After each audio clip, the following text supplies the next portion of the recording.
Herkese merhaba, kanalıma hoş geldiniz. Arkadaşlar bu videomda sizinle yine iki şiş üzerine çalışacağımız bir model anlatımı yapacağım. Modelimiz 4 sıradan oluşuyor. 2 şişle yapacağız tabii ki. Şiş numaramı şöyle göstereyim. 4 milimetre Alize'nin Baby Cotton ipini kullanıyorum ben bu modelde. Şimdi bu model hakkında bilgi vermek gerekirse tüm örgülerinizde kullanabilirsiniz. Özellikle yetişkin ve bebek örgülerinizde kullanım sağlayabilirsiniz. Mevsimlik hırkalarda ve bluz olarak da değerlendirebilirsiniz. Şimdi bu modeli yaparken kullanacağınız ipin durumu çok önemli. Yani örnek veriyorum, angora bir iple ya da mohair tarzı bir iple yaparsanız model kendini pek göstermeyecektir. Çoğunlukla orta kalınlıkta bir yünle yapmanızı tavsiye ederim.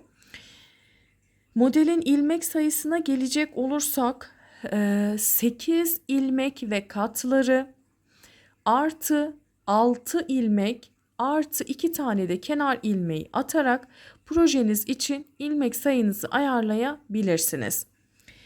Önden bir çalışma yaptım ben. Şöyle göstereyim, bakın. Çok kolay gerçekten. Ajurlu bir model. Dediğim gibi mevsimlik örgülerinizde de çok rahatlıkla kullanabilirsiniz. Zaten şu an kullanacağım koton ip tam mevsimlik bir ip. Yani yazlık, mevsimlik olarak çok rahatlıkla örgüde zaten kolay oluyor. Yani model de kendini çok kolay gösteriyor ve hızlı da ilerliyor aynı zamanda. Bu ipteki duruşu bu şekilde. Öncelikle arkadaşlar kanalıma abone olup bana destek vermenizi rica ediyorum. Kanalıma abonelik ücretsizdir. Kamerayı şöyle biraz kaldıracağım hemen. Videolarımdan haberdar olabilmeniz için ise zil butonunu aktif edebilirsiniz. Bu ve bunun gibi birden fazla projeyle kanalımda olacağım Allah izin verirse. Şimdi ben ilmeklerimi zaten attım. Bir sıra örgünün ön yüzüne gelebilmek adına ördüm. Lastik çalışmanızı yaptıktan sonra ya da direkt lastiksiz de başlayabilirsiniz benim burada yaptığım gibi. Örgümüzün ön yüzünde modelin kurulumuna başlıyoruz. Şimdi birinci sıradayız. Kenar ilmeğimi örmeden aldım. İpim arka tarafta. Bakın 2 tane ilmeğim var. 2 ilmeği atlayarak 2 ile 3. ilmeğin arasından giriyorum. Ve buradan bir tane ilmek aldım. Bakın uzattım. Şimdi sıradaki 2 adet ilmeğimi düz olarak kesiyorum. Şöyle. Aradaki 2 tane ilmeğimi düz örüyorum. Yine ipim arkada. Bakın 1, 2, 2 ile 3'ün arasından ilmek çıkartıyorum. Şu şekilde. Tekrar 2 ilmeğimi düz bir şekilde kesiyorum. İpim arka tarafta. Bir tane arttırma yaptım. Gelen 2 ilmeğimi kestim düz bir şekilde. Şimdi ikinci modele başlıyoruz. Yine 3. aradan batıyorum. İlmeğimi çıkarttım. 2 ilmeğimi düz ördüm. Tekrar 2 ilmek düz örüyorum. Bakın şuradaki düz ilmeği kesiyoruz tabii ki. Yine 3. aradan şöyle ilmeğimi çıkarttım. 2 ilmeğimi tek seferde düz bir şekilde kestim. Şimdi ara modeldeyim. İpim arka tarafta ve bir tane ajur yapıyoruz. Yani artırmamızı yapıyoruz. 2 ilmeğimi kestim. Şöyle şuradan yine ilmek çıkartıyorum. 2 ilmeğimi düz bir şekilde örüyorum. 3. ile 2. ilmeğim arasından ilmeğimi çıkarttım. Şimdi buradaki ilmek sayınızı ayarlarken arkadaşlar bir püf noktası vermek istiyorum. O da şu. İlmek sayısını 8 ilmek ve katları olarak ayarladığınızda sonda şuradaki ajuru yapmak zorunda kalıyorsunuz. O yüzden videonun başında 8 ilmek ve katları artı 6 ilmek artı 2 tane de kenar ilmeği olarak belirttim. Buna dikkat etmenizi rica ediyorum. Örgümüzün arka yüzündeyiz. Kenar ilmeğimi örmeden alıyorum. İpim yine arka tarafta, bakın yine 1, 2, 3. aradan batıyorum. Ön yüzde hangi işlemi yaptıysak arka yüzde de şu an o işlemi yapıyoruz. 2 ilmeğimi de düz ördüm. Bakın şu aradan battım.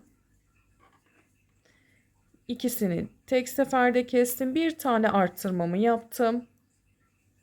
2 ilmeğimi düz kestim. Aradan ilmeğimi çıkarttım. 2 ilmek düz tek seferde kestim. 2 ilmeğimi düz örüyorum.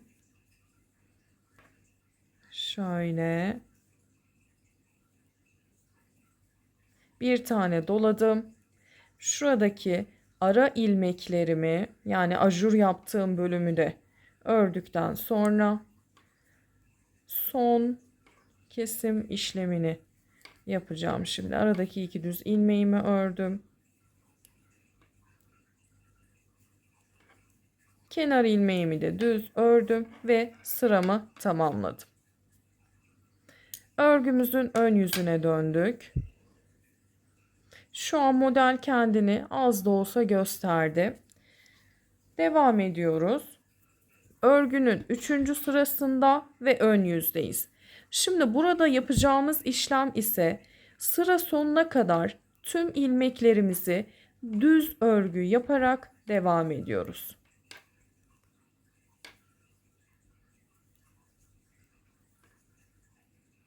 Aradaki ajurlar da dahil olmak üzere her bir ilmeği düz örgü örüyorum.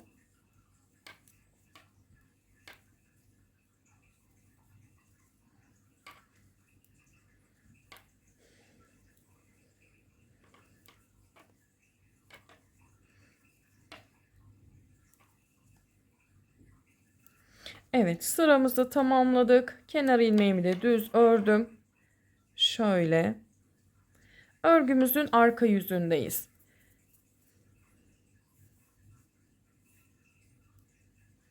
Arka yüzünde de tüm ilmeklerimizi ters örgü örerek sıramızın sonuna kadar devam ediyoruz.